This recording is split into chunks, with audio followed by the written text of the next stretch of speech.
Assalamualaikum warahmatullahi wabarakatuh. Nama saya An Adiman, NIM 2019 050066. Di sini saya akan menjelaskan materi tentang disiplin kerja. Berikut penjelasannya. Disiplin kerja adalah suatu hal yang sangat penting untuk pertumbuhan organisasi atau perusahaan, terutama digunakan untuk memotivasi karyawan agar mendisiplinkan diri dalam melaksanakan pekerjaan, baik secara perorangan maupun secara kelompok. Adanya disiplin kerja, ketertiban dan kelancaran dalam suatu perusahaan untuk memperoleh hasil yang optimal, yakni dengan menegakkan kedisiplinan kerja. Kedisiplinan kerja bagi karyawan akan memberikan dampak suasana kerja yang menyenangkan.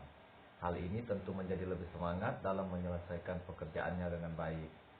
Menurut seorang ahli Hasibuan tahun 2002, disiplin kerja adalah kesadaran dan kesediaan seseorang mentaati semua peraturan yang ada dan norma-norma sosial yang berlaku. Kesadaran yakni sebuah sikap seseorang yang secara sukarela mentaati semua peraturan dan pastinya sadar atas tugas dan tanggung jawabnya masing-masing. Kesediaan yakni suatu sikap dan tingkah laku dalam melaksanakan peraturan perusahaan, baik yang tertulis maupun yang tidak tertulis. Jenis-jenis disiplin kerja. Yang pertama, disiplin preventif. Dalam disiplin ini, kegiatan yang dilaksanakan untuk mendorong para karyawan agar mampu mengikuti berbagai standarisasi dan aturan, sehingga hal tersebut dapat mencegah penyalahgunaan yang mungkin terjadi. 2. Disiplin korektif. Dalam disiplin ini, kegiatan yang diambil untuk menangani pelanggaran terhadap aturan-aturan dan mencoba untuk menghindari pelanggaran-pelanggaran lebih lanjut.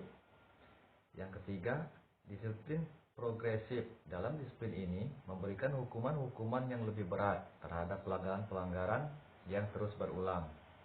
Tujuannya ialah memberikan kesempatan kepada karyawan untuk mengambil tindakan korektif sebelum hukuman-hukuman yang lebih serius dilaksanakan. Faktor-faktor disiplin kerja. 1. Tujuan dan kemampuan. Tujuan dan kemampuan ikut mempengaruhi tingkat kedisiplinan pegawai. Yang dicapai harus jelas dan ditetapkan secara ideal, serta cukup untuk menantang bagi kemampuan pegawai. Pekerjaan yang dibebankan kepada pegawai harus sesuai dengan kemampuan pegawai yang bersangkutan, agar dia lebih sungguh-sungguh dan berdisiplin baik untuk menjalankannya. 2. Teladan pemimpin. Teladan pemimpin sangat berperan dalam menentukan kedisiplinan pegawai karena pimpinan dijadikan teladan dan panutan oleh para bawahannya. Pimpinan harus memberi contoh yang baik, berdisiplin yang baik, jujur, serta sesuai dengan kata dan perbuatan.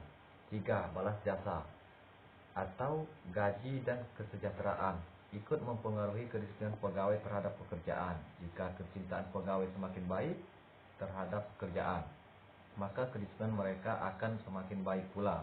Karena dengan upah yang sesuai atas beban kerja yang ditanggung, maka pegawai akan merasa puas dari segi pekerjaan dan juga akan kepuasan. 4. Keadilan ikut mendorong terwujudnya kedisiplinan pegawai karena ego dan sifat manusia yang selalu merasa dirinya penting dan minta diperlakukan sama dengan manusia lainnya. Pimpinan yang cakap selalu berusaha bersikap adalah terhadap semua bawahannya karena menyadari bahwa dengan keadilan yang baik akan menciptakan kedisiplinan yang baik pula. 5. Pengawasan adalah tindakan nyata dan efektif untuk mencegah dan mengetahui kesalahan, membetulkan kesalahan, memelihara kedisiplinan, meningkatkan prestasi kerja, mengaktifkan peranan dalam atasan dan bawahan, menggali sistem-sistem kerja yang paling efektif, serta menciptakan sistem internal kontrol yang baik dalam mendukung terwujudnya tujuan instansi pegawai dan masyarakat. 6. Sanksi hukum berperan penting dalam memelihara disiplin pegawai karena adanya sanksi hukum, maka pegawai semakin takut untuk melanggar peraturan-peraturan. Sikap dan perilaku disiplin pegawai akan berkurang. 7.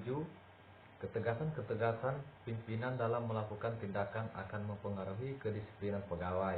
Pimpinan harus berani dan tegas bertindak untuk menghukum setiap pegawai yang indisipliner sesuai dengan sanksi hukum yang ditetapkan. Yang terakhir 8. Hubungan kemanusiaan yang harmonis di antara sesama pegawai ikut menciptakan kedisiplinan yang baik pada setiap kantor. Demikianlah penjelasan materi tentang disiplin kerja, dan saya akhiri. Wassalamualaikum warahmatullahi wabarakatuh.